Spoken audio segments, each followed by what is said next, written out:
Can you drive? Will you drive? I'm a little toasty.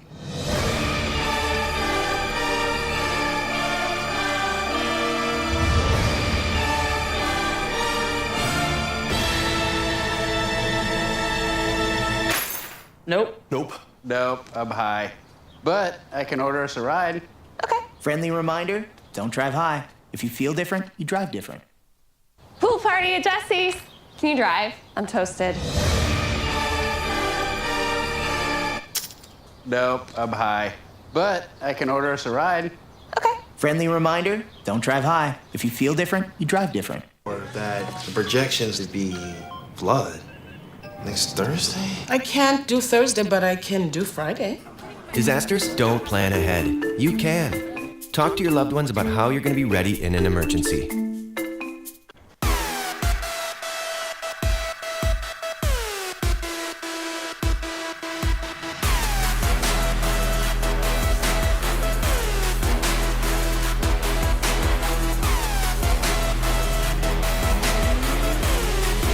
And welcome back to Sports Night in Auburn. As weather conditions transition, so do our sports seasons. The basketball program has everyone on their toes with new head coaches, and the football team is winding down to their final 2 games. I don't know whether to cry because it's over or smile because we might get a new coach. Welcome back to Sports Night in Auburn. We're so happy to have you here. I'm Kitty Diamond. And I'm Brooks Crew. Auburn had quite the week out on the court, a bye week in football, and plenty of interesting new developments across all sports. We'll talk all of that and more tonight. The new whispers around campus make it clear. People are asking, are we going to have the same top-tier basketball team, or was last year truly a one of one? Only time will be able to tell you with that one. Well, that and more reps on the court, and we all know that once basketball starts, there is no slowing down. To kickstart last week, Auburn faced off against the Wofford Terriers for their 3rd regular season game. Here's sports reporter Vivian Kennel to tell us more about the Dogs coming to Neville. I'm here in Neville Arena as number 22 Auburn looks to stay undefeated as they face Wofford in their military appreciation game. From the opening tip, Auburn looked sharp, attacking the rim, sharing the ball, and setting the tone with pace.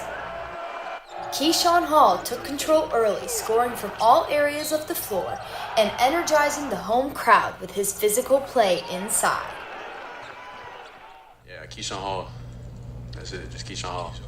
Keyshawn Hall. Freshman Elijah Freeman matched that intensity, pushing the tempo and creating opportunities in transition. The Tigers' defense kept Wofford in check, holding them to just 22 first-half points. Coming out of halftime, Auburn stayed strong. Tahad Pettiford knocked down a quick 3, and Kevin Overton followed with 2 of his own, changing the momentum and building a lead that put the game out of reach. Hall and Freeman combined for 41 points, while Auburn's defense forced 13 turnovers. The Tigers' bounce on both ends of the floor powered them to 93-62, but still as a new team, there is room to improve moving into the bulk of the season. Great teams are going to play hard for 40 minutes, and I thought we played really hard for about 30. So got to put a complete game together for us to be able to beat the best teams on our schedule, and obviously we got a really good one on Sunday. With the win, the Tigers move to 3-0 and will face their biggest test yet against number 1 Houston at Legacy Arena this Sunday, the 16th at 2 p.m. For Eagle Eye TV, I'm Vivian Kennel. The 22nd ranked Auburn basketball team faced down the number 1 Houston Cougars this past Saturday in Birmingham. Of course, the close proximity to Auburn meant that Tiger fans showed out in full force, earning the stadium the title of Neville North. Like Kitty said, everyone wanted to know how the Tigers would stand against a top-ranked foe. Here's Sophia Weber with more from the catfight in Birmingham. The stage was set in Legacy Arena for the first true test of the number 22 Auburn Tigers. Their opponent, the number 1 team in the country, Kelvin Sampson's Houston. With over 15,000 fans, it was a sea of orange and blue, but you could spot some scarlet. The early goings of this one were slow, and both coaches mirrored frustrations. Keyshawn Hall gave hope early, getting his own putback. At the half, it was Cougars by 4, and in a neck-and-neck game, it's hard not to talk about the factors down the stretch. And boy, was Chris Sinek a factor. He had 18 points to get it done in the paint and at the arc. Auburn found a spark from Elijah Freeman, who had his teammates in shock on this play. Not only does he get the poster, but he's fouled on the shot as well. This was not enough to silence Houston, as Tugler found a gap to jam it in himself. Clawing their way back into this one, the Tigers were never down more than 8. Todd Pettiford showed up big time last year against Houston, and he was back again. Tugler was unguarded down low on a cut, contributing to Houston's 34 points in the paint. Things took a turn for the Tigers when Keyshawn Hall went down with visible pain in his ankle. Refusing to go to the locker room until he shot his free throws, his last play would cut the lead to 2. What hurt the Tigers the most? 12 missed free throws. Auburn was doing everything in their power to keep the ball out of Houston's hands late. Returning from injury, Keyshawn Murphy had the slam after Sebastian found him in the post. After forcing this shot in the final 30 seconds, Auburn would get the ball down 1 with 23 seconds. Falling short, here's Pearl's thoughts. I have elite confidence in this group. But for us, it's about what we do from here. It felt like March tonight, but let me assure you, it is November, and the Auburn Tigers still have a full schedule ahead, despite falling tonight 72-73 against Houston. For Eagle Eye TV, I'm Sophia Weber. Don't turn the TV off after our show tonight, as Auburn basketball is back in action at 8 p.m. Central against Jackson State. In this segment, we've seen dogs and cats face the Tigers, but this one will be Tigers on Tigers. Right, as we got Keyshawn Murphy out on the court, we've suffered the loss of another star. The Tigers will be playing without their impact forward, Keyshawn Hall. So another big names like Todd Pettiford and Elijah Freeman will have to step up in an effort to regain the Tigers' winning ways. Now, I know the Tigers just came off a loss, but there's little doubt in my mind that the jungle won't be packed tonight. When we come back, Eagle Eye insider John Prowell will join me in the studio. They will discuss all things football without Ashton Daniels, and for the first time, we will even have some basketball for them to break down. Stick with us as we navigate the crossover season and give you all of the insider details. My mother was always very familiar with her neighborhood, but one day she stopped at the stop sign for much longer than usual. And she didn't know whether she should go forward or turn, and she wasn't even really sure where she was at. It was very unsettling for her. I felt so much better after my son told me, "Mom, I don't want you to worry or be afraid. I'll be there for you, and we'll figure it out." I'll be right back. Hi! You think you're probably sober? Yeah. But you're thinking about taking the back roads home, just in case. If you're probably sober, then why would you do that?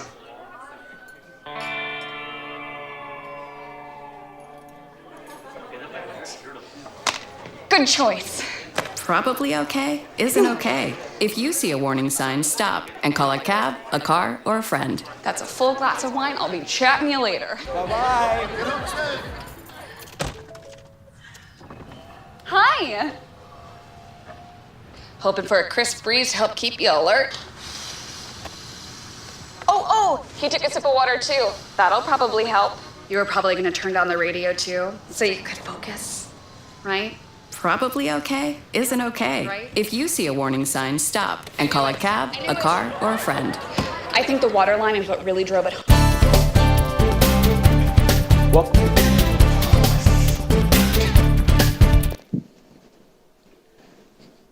Welcome back to Sports Night in Auburn. As promised, we've got some big basketball recaps and analysis for you here as the number 22 Auburn Tigers basketball team took on the number 1 Houston Cougars this past Sunday. John Prowell joins me now in the studio to discuss the game. And John, what stood out to you about Auburn particularly in this matchup, losing by just 1 point? I would say the late game execution from Houston really hurt them and allowed the Tigers to get back in it. You know, Keyshawn Hall also contributed here, as we see, with 20 points. He had 11 rebounds and 1 assist. Was really dynamic in the game, but sadly went out with a lower body injury. And then Todd Pettiford, he was great in the game, giving you 15 points, 1 rebound and 1 assist. He was overall just a dynamic player. He just shot the ball very poorly from my perspective. Yeah, absolutely. And of course, this Houston team is a very solid team, as Auburn has also proven themselves to be a very solid team. Now, they may run into Houston again, especially come March. Now, so who on this Houston team do you see continuing to be an issue for the Tigers or for any other team that the Cougars take on later this season? Well, I would say the main guy was their big man, Kristen Eck Jr., who really just had his way in that game until he fouled out. He gave you 18 points, and the thing that stuck to me the most was his 2 3-pointers that he shot. And he hit one from 30 feet, which really wowed me and said, he can really shoot from that range. And then they had Kingston Fleming, who was their point guard, and is a freshman no less starting out for him. He gave us 22 points in the minutes he played. He was dynamic. He had 18 of those points in the first half and really just allowed himself to get to the rim at will. Also had a nasty step-back 3-pointer. He was just really having his way against Auburn. Yeah, absolutely. Now, despite going down to the number 1 team by just, 1 point, Stephen Pearl doesn't seem all that comfortable with treating the upcoming matchup against Jackson State later tonight as a free win. Here's what he had to say in his press conference.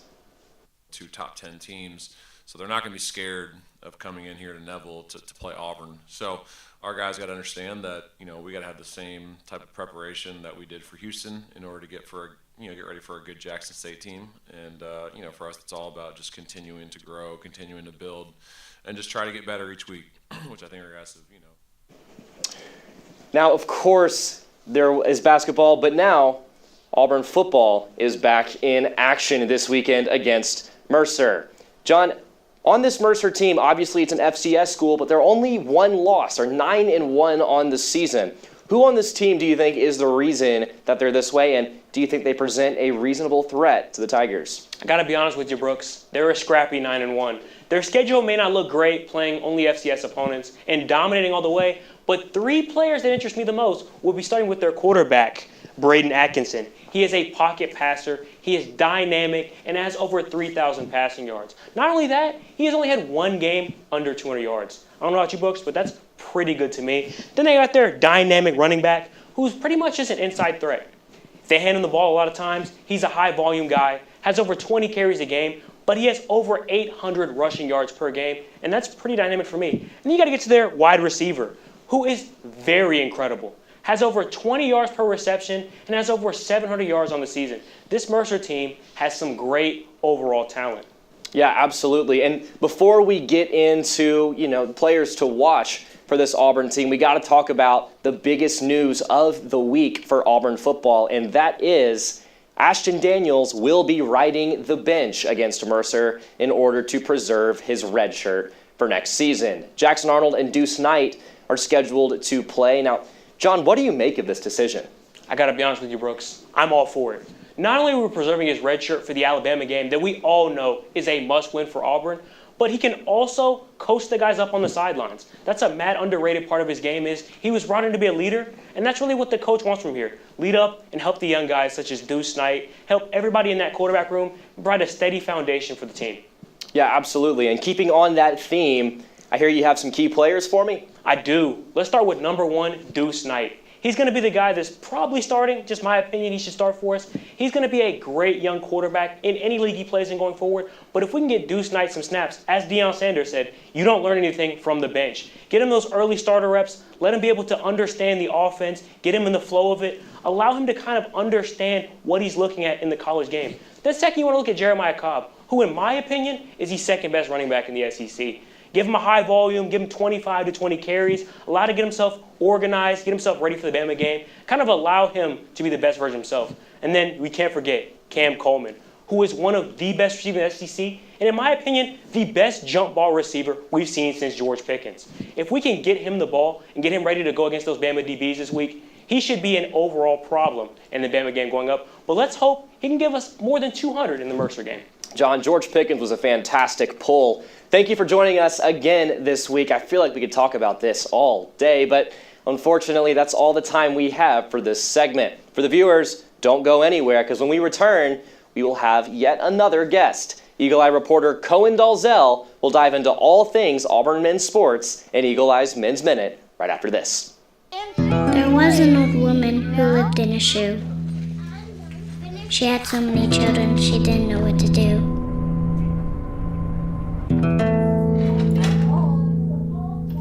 She gave them some broth without any bread and kissed them all soundly and put them to bed. Hunger is a story we can end. End it at feedingamerica.org.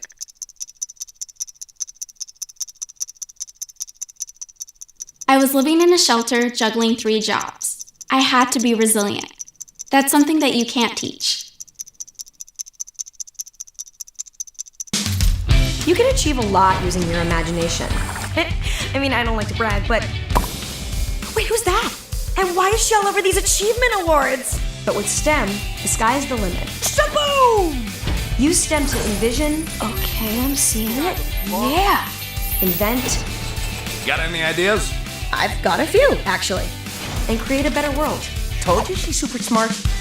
If she can STEM, so can you. Find out more at She Can STEM.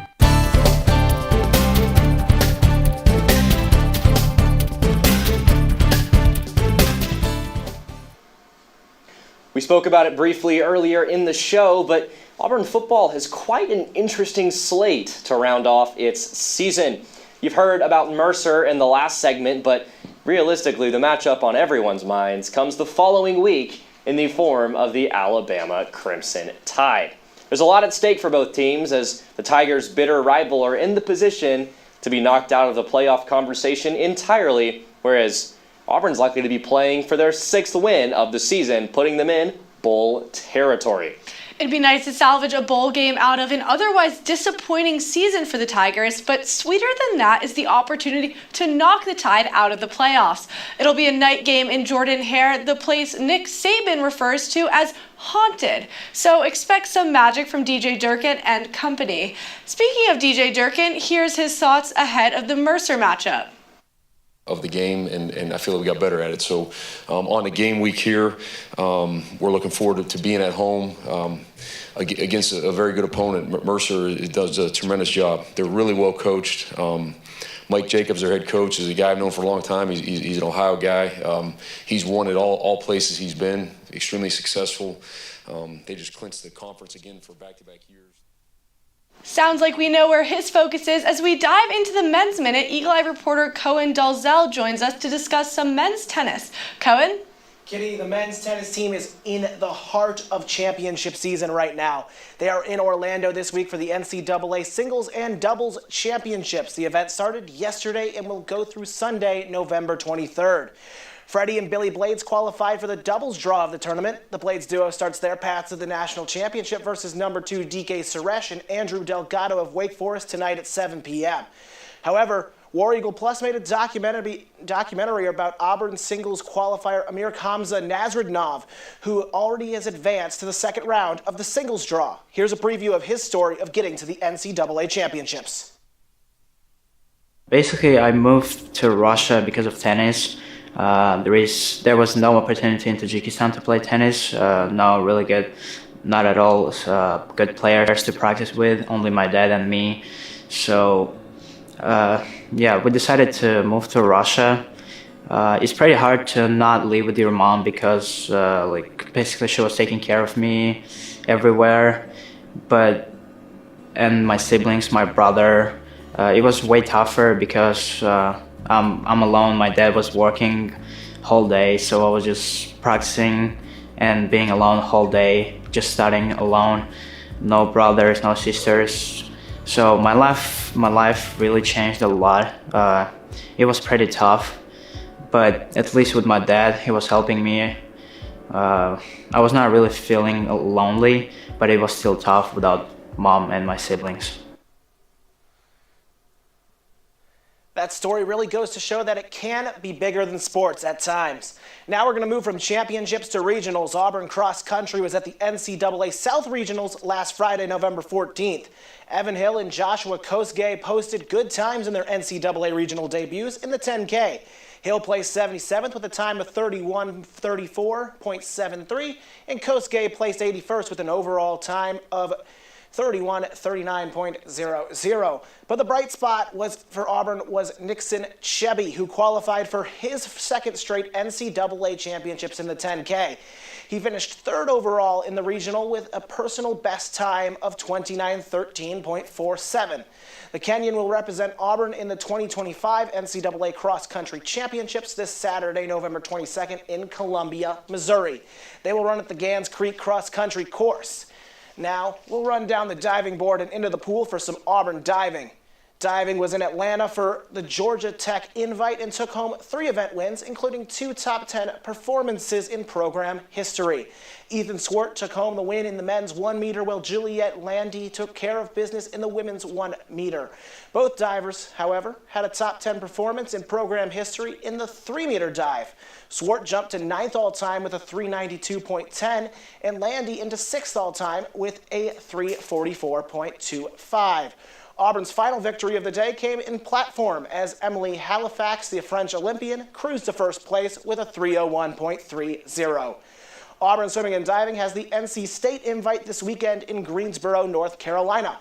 After that, it's on to some big winter events for the teams as the U.S. Open of Swimming and Diving is hosted December 3rd through 6th. Now to our final topic of this segment. It's Auburn baseball's final exhibition of the fall season. They hosted the Orange and Blue World Series, a 3-game scrimmage series to close out baseball until the spring. Auburn starts up the real 2026 season at Globe Life Field Friday, February 20th versus Kansas State. At the desk, they have some trivia for you on this squad. Cohen, you teed that one up so nicely that we had to stick with baseball for trivia. Coming from the ballpark, what is Auburn baseball's recruiting class currently ranked? Is it A, 9th, B, 8th, C, 7th, or D, 6th? We'll have that answer for you after the commercial, and we have plenty of women's sports to walk you through, including a record number in attendance and another top 10 matchup. Get ready for the Eagle Eye Women's Watch when we come back. Yeah! Sam, Elmo! Oh, hey, Julia. Are you ready to play band with us? I'm going to play my clarinet. And Elmo's going to play his drum. Drum loud. Oh, well, you know what to do, Julia. Julia knows. Mm-hmm. With Julia's autism, loud sounds can be too much. But she still loves to make music. Play band. Early screening for autism can make a lifetime of difference. Find out more at screenforautism.org. Put the keys down, Kevin. But I'm gonna drive home. There are several warning signs present that you shouldn't be driving. My text to emoji ratio has gotten a little out of hand. A little? Yep, I'm definitely gonna call a ride home. Yo, Scott. Hey. I'm heading out, man. You want to ride? No, I got my car, but I actually really need to go to the bathroom. Oh, you know what? I was just in there. The line is like 10 people long. You know, I think I'll just...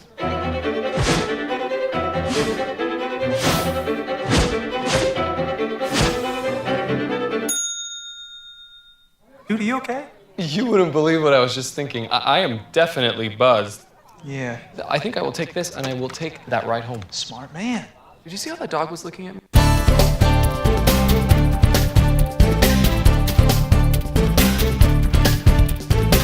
Before the break, Kitty asked, what is Auburn baseball's recruiting class currently ranked? Was it A, 9th, B, 8th, C, 7th, or D, 6th?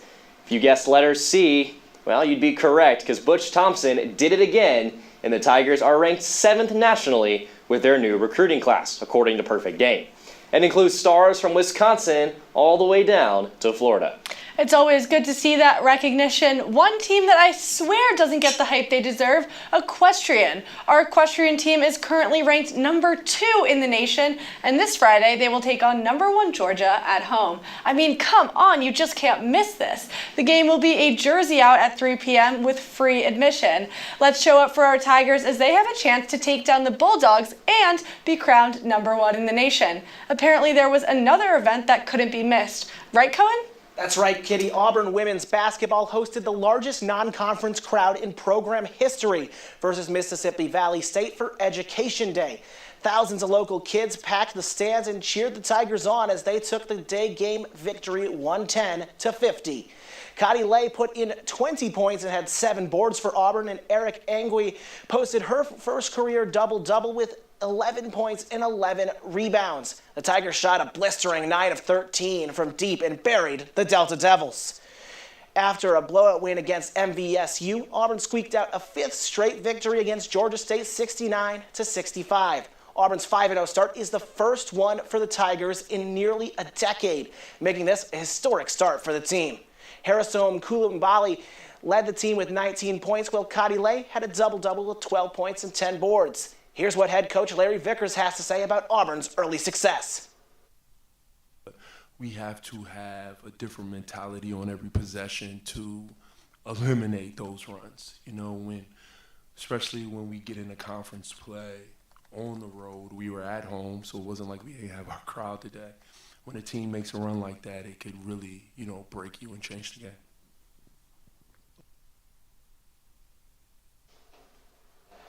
It sounds like Auburn's new coach is settling into his role comfortably. We'll see a Big Ten opponent in Rutgers for Hardwood Harvest tomorrow. It will be right down the road at Neville Arena, and if you want to get in last-minute event before the break, I recommend this one. While Coach Vickers is about to face stronger teams, the Auburn volleyball team has been feeling all of the hits from their strength of the schedule after falling to Texas A&M in 3 sets the week prior. Auburn volleyball hosted number 3 Texas at Neville Arena. Graham Bauer is on scene for senior night, and he has more from the star-studded matchup. What are you guys? This evening at Neville Arena, the Auburn women's volleyball team takes on the number 4 ranked Texas Longhorns in this SEC matchup for their last home game of the season. Let's see the highlights. After a long power outage delay, the game finally started and both teams were ready to get going. The Longhorns started off great and were on a heater. They gained leads in both the first and second sets, not allowing the Tigers to gain any consistent momentum, taking both sets for the win and going up 2-0, looking to devastate the Tigers and sweep them on their own turf. However, even with a 2-set lead, the Tigers did not back down. Senior Liz Markowska had a response. She had a total of 20 kills tonight and 14 digs. She took every opportunity to strike back and keep the Tigers in the game, helping them to win the third set by a score of 25-21. Along with her, sophomore Lauren Dreves contributed immensely with a total of 17 kills and 7 digs, being a large factor in the fourth set win for the Tigers, outscoring the Longhorns by 3 points to win 25-22, now tying the game 2-2 and forcing a fifth set. Finally, senior Belle Zimmerman was also a key player in tonight's matchup, with 13 kills and 4 blocks, helping to sway more momentum towards the Tigers and help them to stay alive. However, it wouldn't be enough as the Longhorns break off in the fifth set and win 15-9, taking the game by a score of 3-2. The Auburn Tigers fall just short today against the Texas Longhorns by a score of 3-2 in their last home game. I'm Graham Bauer, Eagle Eye TV. This evening at Auburn Neville Arena, also lost in 5 sets to LSU on the road, but still earned their 8th overall seed in the SEC tournament, which begins this Saturday for the Tigers. Auburn will play the winner of Arkansas and Oklahoma for the chance to take on SEC regular season champions Kentucky on Sunday. Auburn is still looking for a big win to get them into the NCAA tournament, and this is their last chance to get one before Selection Day. We're going to do a switch from the hardwood court to an outdoor court. Auburn women's tennis sent Ashton Bowers and Ava Esposito to Orlando for the NCAA Singles Championship on Tuesday. They won't finish competition until Sunday. Ashton Bowers was named the co-champion at her last outing for the ITA Southern Regional Championships. Her teammate Ava Esposito made her way to the NCAA champions for her performance at the ITA South Sectional Championships. We will be cheering them on from Auburn, and I'm going to end this ride by tossing it over to the desk for some equestrian trivia. Thanks, Cohen. You always have something new for us. We'll be moving on to our second trivia question of the night. How many top 10 opponents has the Auburn equestrian team played? Is it A, 4, B, 6, C, 8, or D, 10? We'll have that answer right after a short break. When we welcome you all back, we will start trending Tigers, and there might just be some rings involved. If you're curious, stick with us.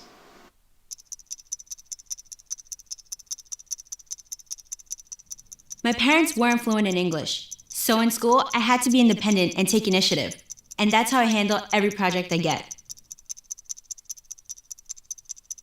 Hey Kevin, you thinking about retirement? I'd love to, but I'm pretty busy with all this. Yeah. Hey, let's meet our retirement coach, Avo. A is for taking action. Not anxiety? No, Kevin, you're gonna be fine. You sing? Barely. V is for variety. And you dance? Sort of. Come on. O is for optimize your savings. Let Avo lead the way. Visit aceyourretirement.org today. Nice.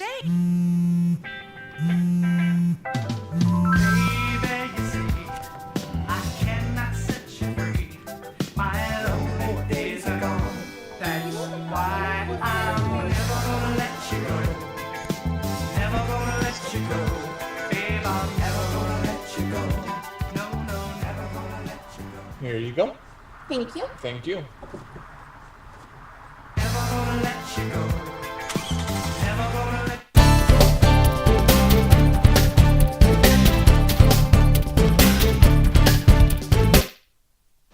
Welcome back to Sports Night in Auburn. When we left off, Kitty promised you an answer to our second trivia question, which was, how many top 10 opponents has Auburn Equestrian played? Was it A, 4, B, 6, C, 10, or C, 8, or D, 10? Excuse me. If you guessed letter B, well, you hit the money. I'm convinced you cannot talk about strength of schedule and forget the Auburn Equestrian team. In the first 7 outings of the season, they faced 6 top 10 opponents. While those girls are making a name for themselves, we want to talk about some athletes that are continuing to bring pride to the Auburn name. Coming in at number 4, we have Jamian Sherwood. The Jet had 8 tackles in their 14-27 loss to the Patriots. On the season, he has 43 solo tackles, which ranks him 19th in the NFL. Not half bad if you ask me. I have to agree, and he's certainly a bright spot amongst a Jets team that was absolutely shaken up by a series of trades. At number 3, we have some love for the kickers of the world. Daniel Carlson contributed 10 of the Raiders' 16 points in their 16-33 loss to the Cowboys. He went 3 for 3 on field goals, including a 45-yarder. Number 2 this week comes from a guy that just might be number 1. Demel Dean was the highest graded cornerback this season with a 90.5, and he also had the lowest passing rating allowed among cornerbacks with 29.7. All of that, and he's number 2 on our list. Why is that, Brooks? Well, Kitty, our number 1 guy hit the mark on performances both on and off the field. At number 1, we have Darius Slayton. He had 343 receiving yards this season. His 14.9 yards per catch were not only the only reason he's number 1 for us because, well, I promised you some rings. And this week, he got down on one knee, not to end the game, but to propose to heptathlon champion Anna Hall. For a very wholesome trending Tiger spotlight, the men's baseball team had a heartfelt day with DSA. Down Syndrome Alabama works with individuals with Down syndromes and their families in Auburn to create meaningful experiences like these. We love to see our Tigers giving back to the community and making friends in the process. Now let's take a look at the fresh talent heading to the Plains. Last week, the men's golf team signed Hampton Beebe from West Palm Beach, Florida. Hampton is averaging 14.22 points and just days after his commitment to Auburn, secured a first-place win in the Florida State High School Tournament, shooting 4 under. BB will definitely be an exciting player to watch next year. And at number, Brooks, you're going to have to help me with this one because I don't know if I can say it with a straight face. Well, it's about 2 numbers, and the combination of them were the word of the year. If you guys can recall that there was a record attendance at the women's basketball game, then you might also remember that it was education night. Let's just say that kids went crazy when the Lady Tigers reached a certain score. Take a look.